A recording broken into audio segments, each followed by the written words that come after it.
Pembrokeshire Highwaymen, a tale of 1770.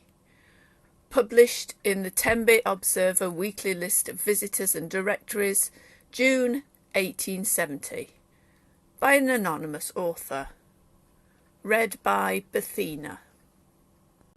"As good a fair today as Tenby ever saw," said a hearty old man, one of a group of farmers sitting at the fire of the Ship and Castle. Even then, 1770, 3 centuries had elapsed since the foundation of this noted inn. Its old-fashioned character could not fail to strike the observer. The ceilings were remarkably low, and the room in which our company sat would find no counterpart in modern dwellings. It is a small, oblong, windowless chamber, in the middle of which stands the fire. Immediately above it is the solid round chimney, towards which the roof gradually slopes. The customers of the worthy host sat in a recess at each end. This room was, in fact, a huge fireplace. The speaker was Farmer Williams of Coedtraeth. At 20 he had taken service in a marching regiment and had lost his right leg in the campaign of '45. On obtaining his discharge, he returned home and married his old sweetheart, who could not forget her former love, though he had one leg in the grave. "Ay, there was many a good penny turned to-day," observed another. 5 shillings each was the price of good sheep, and they were mine," said our old farmer, jingling the shillings in his bag. "Ooh, loath you'd be to lose 'em, so keep your coin in your pocket, man." Our farmer looked uneasily round. This advice from Thrifty Jack, as he was called, drew the conversation to the late outrages by footpads. At that time a daring gang of highwaymen spread terror through this and the adjacent counties. Many tales of their wild doings caused the cattle dealers and farmers who attended the fairs to tremble for the safety of their money bags as they wended their way homewards after dark. Apart from this group sat a hard-featured man, listening intently to the talk of the farmers. His eyes glistened when Williams shook his purse.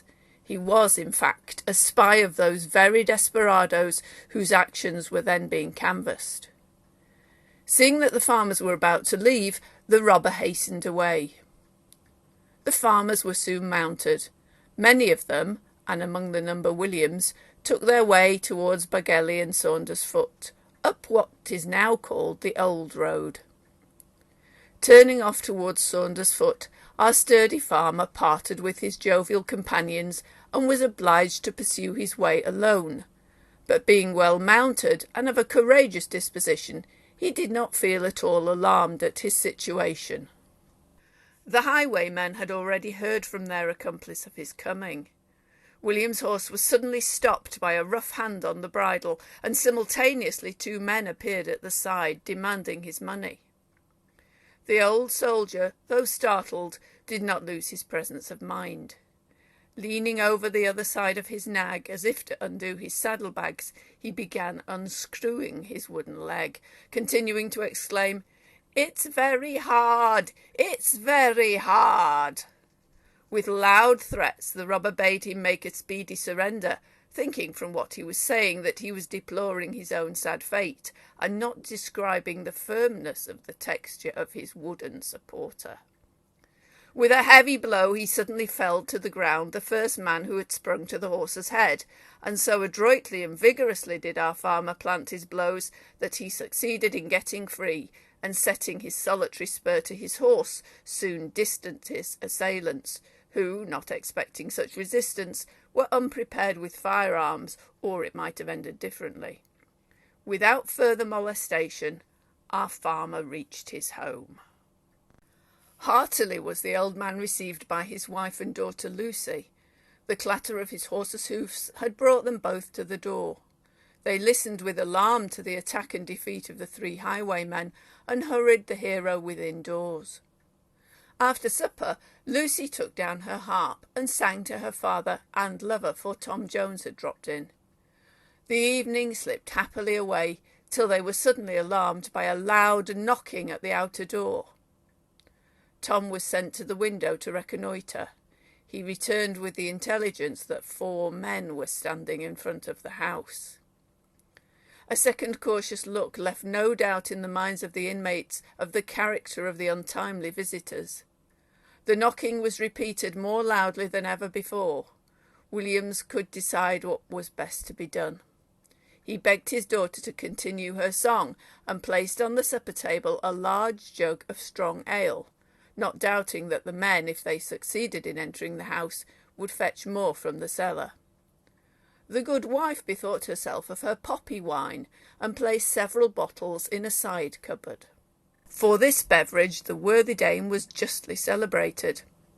Originally the mixture was made from the heads of poppies, steeped in the first runnings from the malt in brewing, but the good lady had found, by experience, she said, that a little brandy greatly improved it.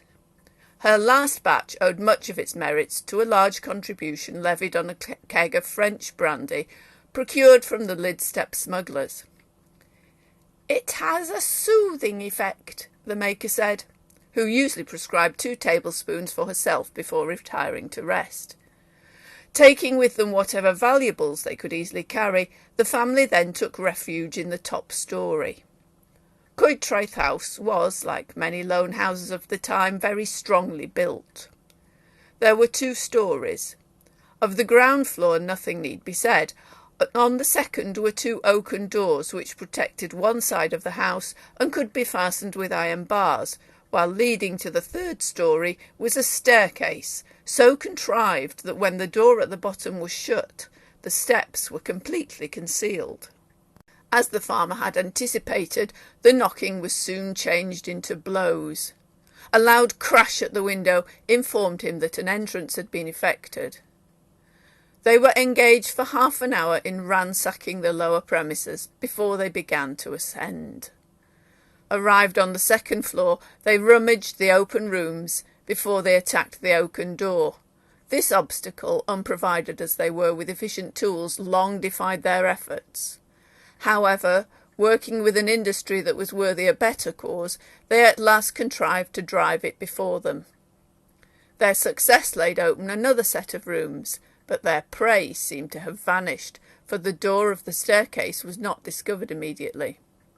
When once more they were confronted with an unyielding barrier, they determined to seek refreshment below, before undertaking their 3rd arduous task. The farmer's good liquor was greatly applauded. They drank deeply to the health of old Wooden Leg.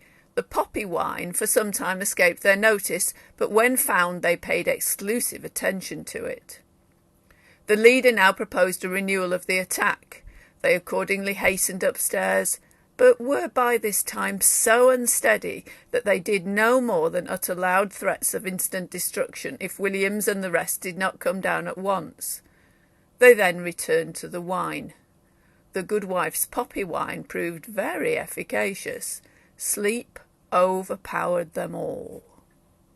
Quiet was now restored, but the old farmer, although he guessed that his plan had succeeded, did not venture for half an hour to leave his place of safety. Then he and Tom, after cautiously opening the door on the staircase, descended to the ground floor.